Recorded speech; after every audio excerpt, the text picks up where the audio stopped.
நான் நிறைந்த ஆரோக்கியத்தில் உடனிணைவது லதா ராணி.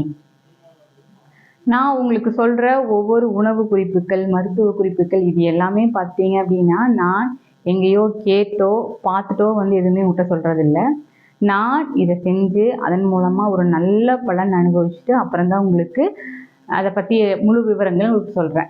இப்போ நான் எதை பற்றி பேச போகிறேன்னா, பாதாம் பிசின், அதுக்கப்புறம் என்னுடைய நான் தயாரிக்கிற லட்டு, இந்த ரெண்டையும் வச்சு ஒரு ட்ரிங்க் ரெடி பண்ணியிருக்கேன். இந்த ட்ரிங்க் பார்த்துட்டீங்க அப்படின்னா என்னுடைய 2 குழந்தைகளுக்குமே மார்ச் 1ஆம் தேதி, ஏன்னா பிப்ரவரி எண்ட்லேருந்தே சம்மர் நல்லா ஸ்டார்ட் ஆயிடுச்சு. அப்போ மார்ச் 1ஆம் தேதியிலிருந்து இந்த ட்ரிங்க் நான் என் குழந்தைகளுக்கு கொடுக்க ஆரம்பித்தேன். பார்த்தீங்கன்னா இது ஒரு 7:30க்கெலாம் எம்டி ஸ்டொமக்கில் கொடுத்துட்றது. அப்போ பெரியவர் இதே ஒரு நல்ல பிரேக்ஃபாஸ்ட்டு அப்படின்னு சொல்லிட்டு பிரேக்ஃபாஸ்ட் எடுத்துக்கிறது இல்லை. அதுக்கப்புறம் ஒரு 2 உருண்டை எடுத்துகிட்டு போய் 11 o'clock பசிக்கும் போது சாப்பிட்டு டேரெக்டாக லஞ்சுக்கு போயிடுறது. இதில் என்னென்ன போடுவேன்னு கேட்டிங்கன்னா, அந்த நான் தயார் செய்கிற சத்து லட்டு, ஒரு 250 ml மில்க்கு, அதுக்கப்புறம் தேவைப்பட்டால், இப்போ என் குழந்தைகளுக்கு அது இப்போ கொடுத்து பழகிட்டு அதனால் ரொம்ப டேஸ்ட்டாக இருக்குது, ஒரு 2 பாதாம், 2 பேரிச்சம்பழம், குல்கந்து கூட இதில் சேர்த்திக்கலாம். ஏன்னா இதெல்லாம் குளிர்ச்சிக்கு உண்டான பொருட்கள்.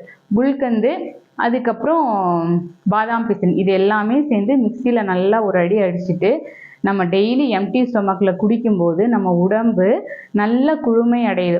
நம்ம உடம்பை குளுமை செய்யறதுக்கு பயன்படுத்தக்கூடிய முதல் பொருள் எதுன்னு கேட்டிங்கன்னா பாதாம் பிசின். ஸோ இந்த பாதாம் பிசினோட என்னுடைய சத்து லட்டில் நான் ஆல்ரெடி என்னுடைய சத்து லட்டு வீடியோ உங்களுக்கு போட்டிருக்கேன்.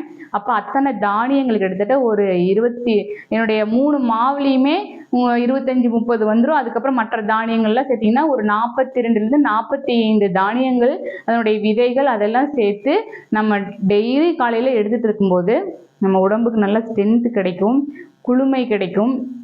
இதனால என்ன ஆச்சுன்னு கேட்டிங்கன்னா, என்னுடைய பெரிய பையனுடைய முகத்தில் பார்த்துட்டிங்கன்னா நிறைய பிம்பிள்ஸ் இருக்கும்.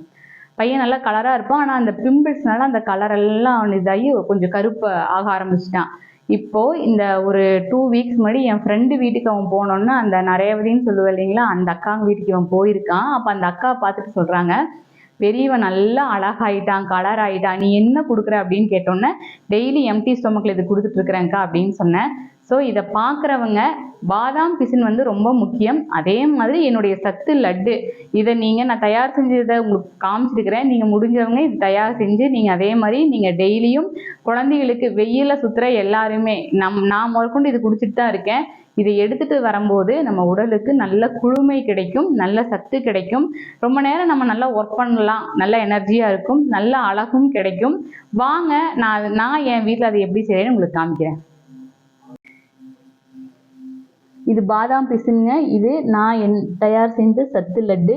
இது பால், 2 பாதாம், 2 பேரிச்சம்பழம், இதை மிக்சியில் போட்டு நம்ம அடிக்கலாம்.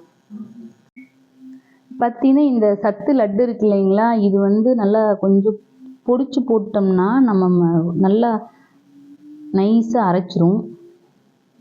இது உள்ளே பொடிச்சு போட்டுக்கணும். பேரிச்சம்பழம், பாதாம், இது பாதாம் பிசின். நான் எப்பவுமே குல்கந்த் போடுவேன், இன்னைக்கு குல்கந்த் தீந்துடுச்சு. இதில் வேணுங்கிறவங்க இனிப்புக்கு கரும்பு சக்கரை, பனங்கல்கண்டு, பனங்கற்பட்டி அந்த மாதிரி எது வேணால் போட்டுக்கலாம். என் குழந்தைங்க 2 பேருமே பார்த்துட்டிங்க அப்படின்னா இனிப்பு ரொம்ப கம்மியாக தான் எடுத்துக்குவாங்க. ஸோ நான் இதில் வேறு எந்த ஸ்வீட்டும் சேர்க்கல. அந்த சத்து உருண்டையில் இருக்கிற இனிப்பு, அதுக்கப்புறம் பேரிச்சம்பழத்தில் இருக்கிற இனிப்பு என் குழந்தைகளுக்கு போதும். இது நான் அடிச்சுட்டு உங்களுக்கு காமிக்கிறேன். முதல் பால் ஊற்றாம இதை அடித்து எடுத்துக்கணுங்க, அப்போ கொஞ்சம் நல்லா வரும்.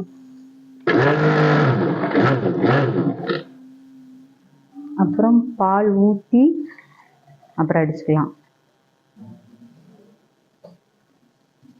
போதும் இது.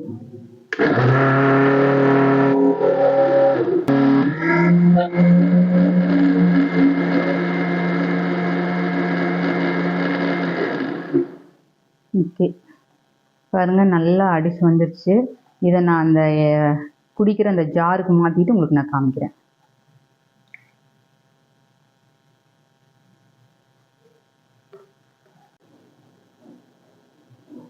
இது காலையில் இந்த ஒரு கப்பு நான் பெரியவருக்கு அப்படியே கொடுத்துருவேங்க, சின்னவரும் குடிச்சிருவார். ரொம்ப நல்லா இருக்குது. நான் இப்போ என்னுடைய சத்து மாவு வாங்குறதுலாம் என்ன சொல்கிறேன்னா, இப்போது கால்சியம் மாவு, உளுந்து கஞ்சி மாவு, சத்து மாவு, இந்த 3ம் போட்டு தான் இந்த உருண்டை பண்ணுறோம். ஸோ இந்த உருண்டையை நீங்கள் காலையில் ஒன்று, மத்தியானம் ஒன்று, சாயந்தரம் ஒன்று சாப்பிட்டாலே நீங்கள் எல்லா மாவும் சாப்பிட்டதுக்கு சமம். அது இல்லாமல் இந்த மாதிரி நீங்கள் ட்ரிங்க் பண்ணி கொடுக்கும்போது இது குழந்தைங்க இன்னும் விரும்பி குடிப்பாங்க. அதுக்கப்புறம் இந்த மாப்பிள்ளை சம்பா கஞ்சி, காட்டு யானம் கஞ்சி, கருப்பு கவுனி கஞ்சி அரிசி இது எல்லாமே நீங்கள் நைட்டே செஞ்சு வச்சுட்டு காலையில் எந்திரிச்சு மோர் ஊற்றி நீங்கள் கரைச்சி குடிக்கும்போது அது உடம்புக்கு நல்ல குளுமை. இந்த இனிப்பு கஞ்சி வந்து பாதாம் பிசின் போட்டு இப்படி ஒரு குளுமையாகவும், மற்ற அந்த உப்பு கஞ்சிகளை எல்லாம் மோர் ஊற்றி அப்படி ஒரு குளுமையாகவும் எடுத்துகிட்டு வந்துட்டு இருக்கும்போது இந்த வெயிலுக்கு நம்ம உடல் ரொம்ப இதமாக நல்லா இருக்கும். என்னுடைய மாவு வேணுங்கிறவங்க கீழே என்னுடைய நம்பர் இருக்குது, தொடர்பு கொள்ளுங்கள். நன்றி, வணக்கம்.